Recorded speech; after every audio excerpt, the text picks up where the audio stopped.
Yo, it's good. We out here. This shit epic, man. This is gonna be, it's a podcast within a podcast. The emotions and everything going into this, the behind the scenes, everything. And you had a playlist right. It's definitely right. So right now we about to go to Feel Fresh, Meriden. My boy Dave. He's been doing this for almost 15 years now. He established his business, his barber, and his brand in 2008. So that's where we headed right now. I know he's excited. I'm nervous. It's the first real interview. I tell you what, I'm nervous as shit. I know he's nervous. It's gonna be great. I be telling people, like, when you going against the turbulence and that uncertainty, that's the best feeling. That's when you get the purest form of yourself. That's authentic. That's urgent. That's God moving. I'm saying you want to start a podcast, whatever, barbering, you gotta understand that you're gonna just have to do it. It ain't gonna fall to the sky. You know, a lot of people when they watch YouTube, they don't know the energy and the feeling behind it. They just see the megapixel, like what's going on. They ain't seeing like the turbulence the whole day through it. Because everything affects everything up until that moment so you decide to do this type of shit. You know what I mean? That could be your girl not letting you go. That could be your car breakdown. And you still gotta get there, no matter what it is. Fighting through everything, like your kid crying, whatever. To be great, there's no, you know what I'm saying? There's no holding back. Each day you gotta keep compound effect, consistently grinding.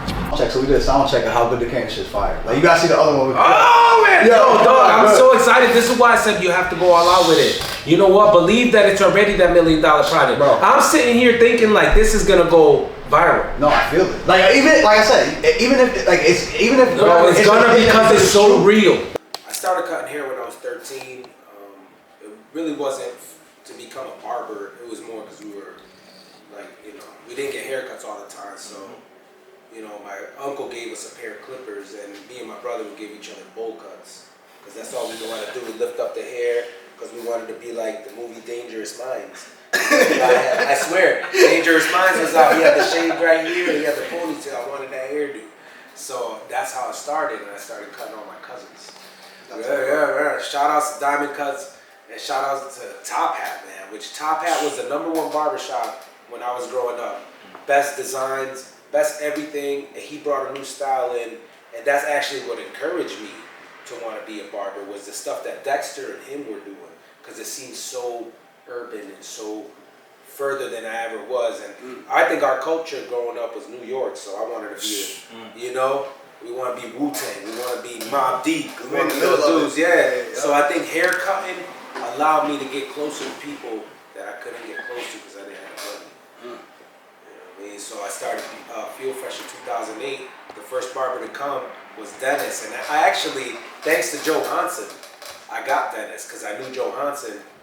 I already knew Dennis, but Johansen had a closer relationship with Dennis than I did, and Johansen brought that together. He brought that together. Dennis was licensed and I wasn't. So I had a dream about opening a barbershop, and I had been cutting hair for all these years, but I didn't have a license. So boom, I did it anyway.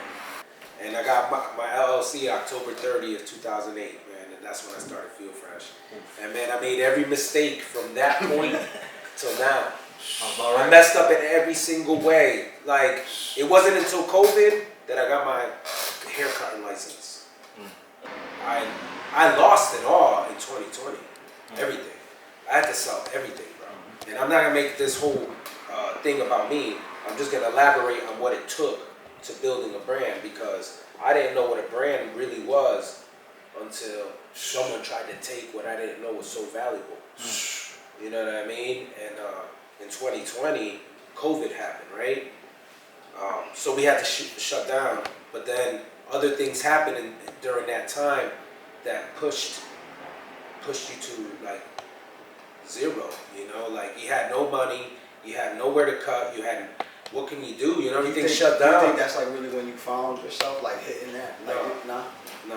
It was the painful stuff that I went through during that time that helped me find myself. It was the losing friendships, not having nowhere to turn, not having, you can't even go around family because supposedly they're gonna die.